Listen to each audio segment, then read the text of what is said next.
jeudi soir de 19h à 19h30.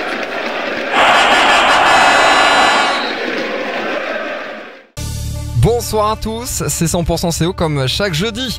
Même s'il avait voulu, il n'aurait pas pu remplacer Bamba, le pilier de l'équipe de France qui a dû renoncer à la Coupe du Monde à cause d'une blessure à la cuisse. Nous aussi, il s'est blessé.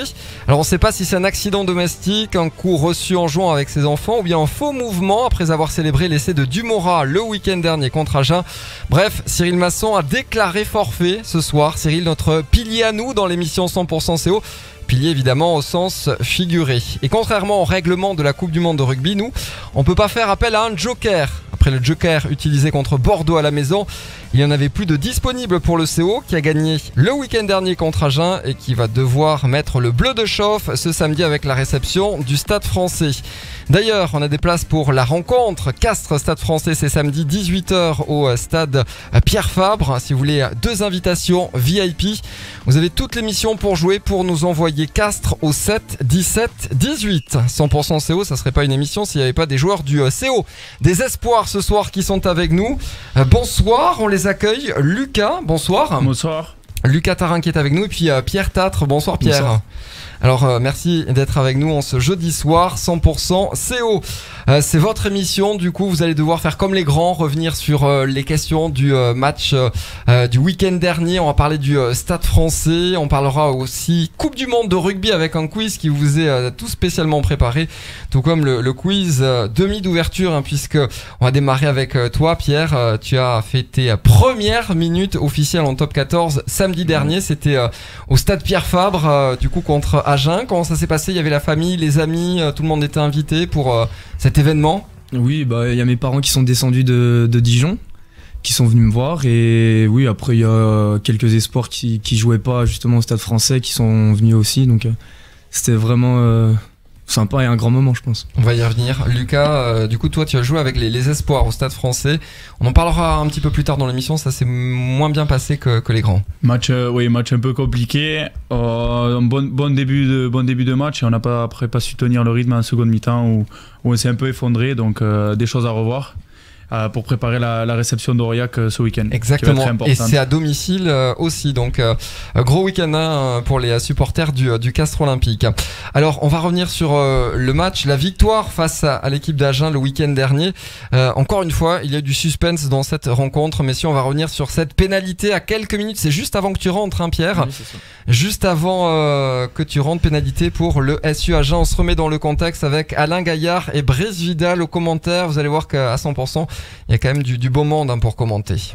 Elle est pas faite, hein, parce que c'est aux 25 mètres et sur la ligne des 5 mètres complètement en coin. Ah oui, elle est très difficile. Hein. Et il vient de rentrer. Il vient de rentrer, la garde. La garde ou pas? Non, pas du tout. Il a botté, mais il n'a pas buté encore. Donc c'est sa première tentative. Qu'est-ce que tu fais là, Pierre? Tu regardes ou tu es concentré avant de rentrer? Ouais, je regarde quand même. J'étais concentré, mais je regarde, j'espérais qu'elle passe pas, et elle est pas passée, donc tant mieux. Ouais, il le voit avant tout le monde, Alain Gaillard, et du coup on en reste là, 3 petits points qui fait que Castres s'impose. Ça a été difficile du coup avec les joueurs du Castres Olympique qui étaient sur le banc des remplaçants. Comment tu as vécu ce match? Il y a quand même une bonne entame d'entrée. Et puis c'est une fois, on n'est pas coutume à la 20e minute de jeu que ça se dégrade un peu. Oui, on commence fort avec une grosse un début de première mi-temps. Et après, comme un peu depuis le début de saison, on se complique la tâche. Donc on les laisse un peu venir dans le match alors qu'on avait bien commencé. Donc c'est dommage, et depuis le début de saison, on n'arrive pas à avoir de match facile entre guillemets. Donc ils ont toujours été là, même devant au bout d'un moment. Donc bon, après la victoire elle est là, donc c'est le principal. Fallait qu'on se rachète sur ce match. Quels ont été les mots que tu as entendus pendant la préparation avant de rentrer qui t'ont permis de rentrer à 100%? Est-ce qu'il y a des petits trucs que tu te souviens qui t'ont marqué plus que d'autres? Bah déjà c'était un match qu'on devait gagner, et puis Mauricio il l'a bien dit, donc c'était un match où fallait mettre 40 points. Bon, on en a mis 30, mais c'était surtout sur la défense aussi qu'il fallait se rassurer. Bon, ça a été compliqué, mais bon, la victoire elle est là. Oui, on verra qu'au niveau du classement, c'est pas si mal hein, pour le Castres Olympique. On voit que c'est très difficile hein, pour pas mal d'équipes et notamment pour les clubs de la capitale. Le Stade Français, ça sera d'ailleurs le prochain match, toujours à domicile hein, pour le Castres Olympique. Vous pouvez envoyer Castres au 7 17 18 par SMS pour gagner 2 invitations VIP pour le match de samedi. On va en parler avec toi, hein, Lucas, des Parisiens, puisque tu as joué avec les espoirs contre le Stade Français.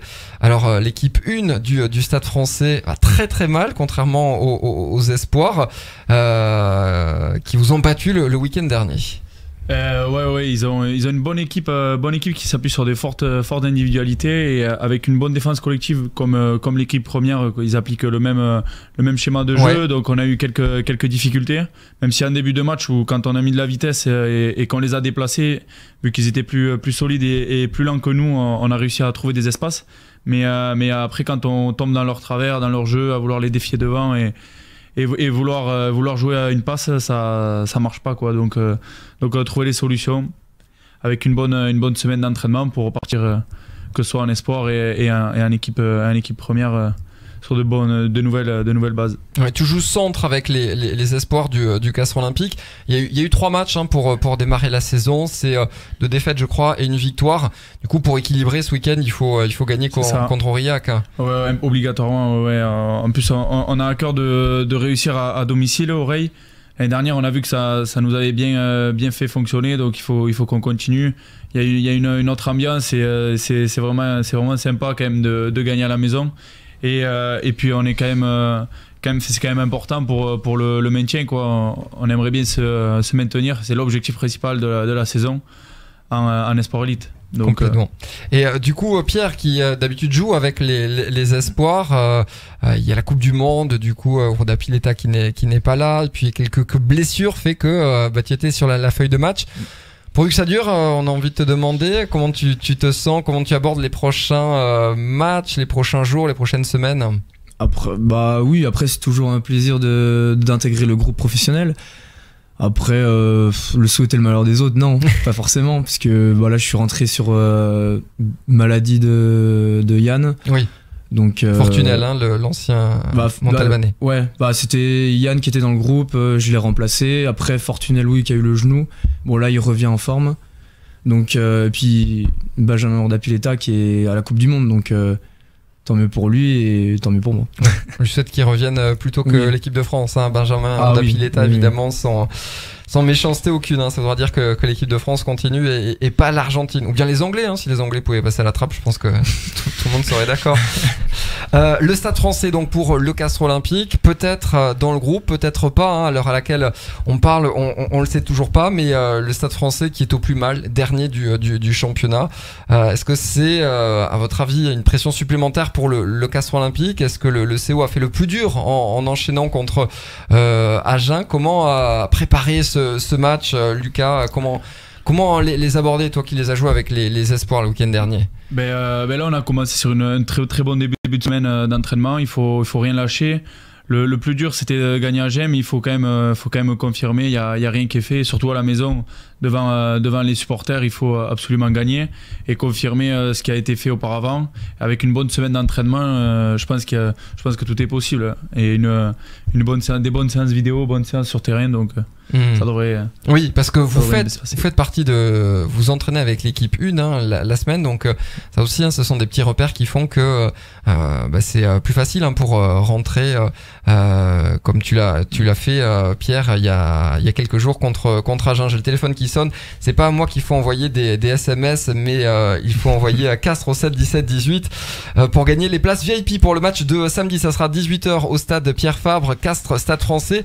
Moi j'ai un souvenir, je suis là, j'espère que je vais porter la poisse, mais l'an dernier, le premier match que je fais à Castres au stade Pierre Fabre, c'est Castres Stade Français. C'est quasiment à la même période, hein, début octobre. Et le Stade Français qui s'était imposé et qui avait un petit peu coupé l'élan du Castres Olympique. Castres qui reste sur 3 défaites consécutives contre le Stade Français. Je sais pas si on a commencé à en parler. l'entraînement? Par rapport à l'année dernière, ça a été soldé quand même. Enfin, il n'y a rien eu qui a été dit. Par contre, ce qui est important, c'est surtout d'enchaîner à la maison et de retrouver cette envie de gagner, et cette envie de battre tout le monde, car on est capable de battre tout le monde. Donc ouais, c'est surtout une pression de jouer à domicile, de confirmer plus que jouer le Stade Français. Je pense que les joueurs prennent le Stade Français comme une autre équipe et rien à voir avec les années passées ou autres. Ouais, Pierre, il va falloir à un moment donné qu'ils se réveillent. Les Parisiens, on espère que ça sera une semaine plus tard, parce que là ils sont au plus mal en interne. On sait que c'est un petit peu la pagaille. Donc ce sont là aussi des leviers qui vont pouvoir peut-être appuyer. Comment, à ton avis, préparer ce match? Bon, je pense qu'il faut le préparer comme tous les autres. Là, on avait à cœur de gagner contre Agen et maintenant, il faut juste confirmer cette semaine.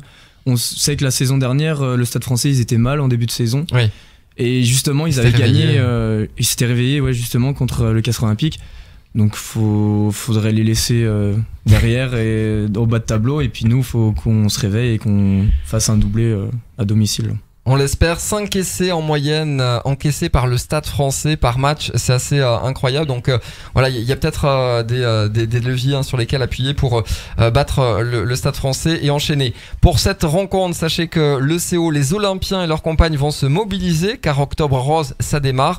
Donc le Castres Olympique au soutien de la lutte contre le cancer du sein. Il y a une partie des recettes billetteries qui sera reversée à la lutte contre le cancer. Toutes les femmes bénéficient d'un tarif préférentiel en tribune sur cette rencontre. Et puis un stand d'infos sera présent également ce samedi au stade. Nous allons jouer à un jeu. Vous ne pourrez pas vous cacher. Alors en préparant... Ce jeu a de nouvelles règles. Ouais, les règles pour ce jeu, on va jouer au jeu des demi. Parce qu'en préparant cette émission, on va gronder, taper sur les doigts du webmaster du Castres Olympique. Je me suis dit, Lucas, demi d'ouverture au Castres Olympique, c'est bien marqué sur le site. Non, tu es centre. Ouais. Du coup, moi, je vous ai proposé un petit quiz spécial demi d'ouverture, puisque Pierre est rentré à l'ouverture le week-end dernier contre Agen. Donc, tu vas pouvoir aider Pierre, tu vas pouvoir lui souffler les bonnes réponses. Attention, on y va, c'est parti.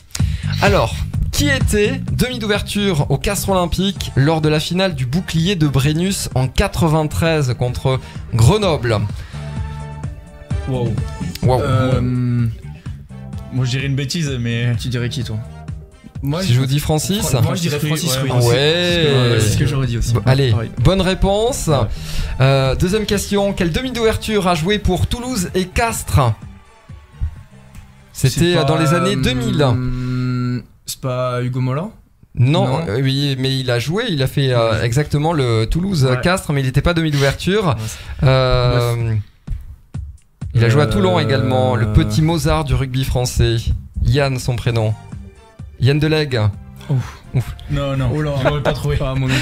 Combien de drops marque Thalès en finale du top 14 en 2013 contre Toulon? Et là pour les demi d'ouverture. Ouais, bien joué. Combien de points Johnny Wilkinson a-t-il inscrit dans sa carrière internationale? Allez, on va dire à 50 près. À 50 près? Ouais. C'est énorme. Et c'est énorme. Tu nous donnes pas une fourchette? Moi je dirais... Entre 500 et 2000. C'est énorme. C'est pas une fourchette, c'est une louche. Moi, je dirais beaucoup quand même. Je dirais 1700, moi je dirais. Ouais, un truc comme ça. Quand même pas tant, mais 1246. C'est énorme. C'est le record. C'est énorme. Question piège, comment s'appelle le demi d'ouverture du Japon? Si vous suivez la Coupe du Monde. Ouais, ça doit être un Yomono.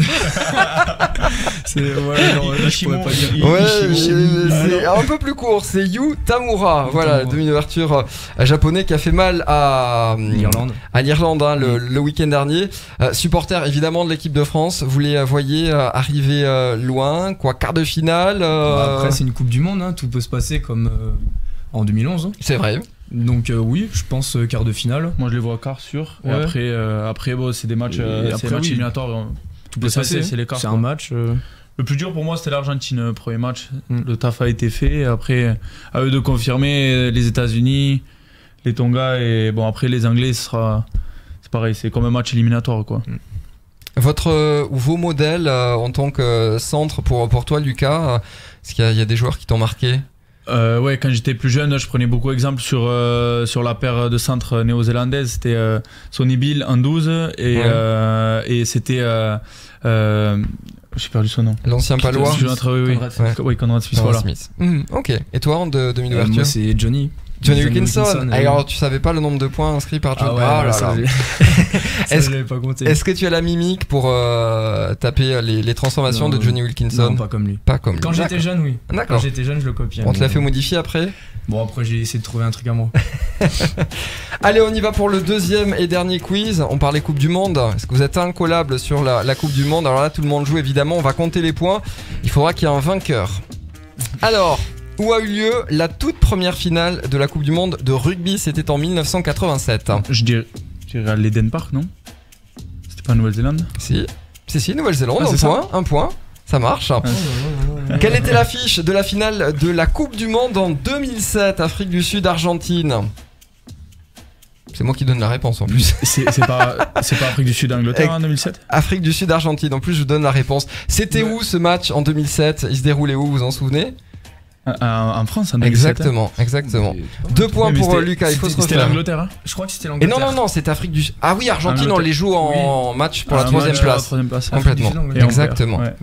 Oui, et puis nous, on perd 2 fois contre l'Argentine. Ouais. Exactement. Je me mets moins 1. Combien d'équipes participent à la Coupe du Monde de rugby? Combien de nations? Même ça. 20. 85. Ouais. Il est pour l'instant intraitable. Il y a 3-0, faut se refaire la Pierre. Il reste quelques questions. Dans quelle sélection joue Taylor Paris? Canada. Ouais. Allez, il a été un petit peu plus rapide, Pierre. Ouais. Quels sont les joueurs qui ont inscrit le plus d'essais en Coupe du Monde? Abana et John Alomou. Ouais, il en a dit 2, Pierre. Donc il va. Ouais, 3-2. Attention, question pour égaliser ou pour remporter la victoire, Lucas.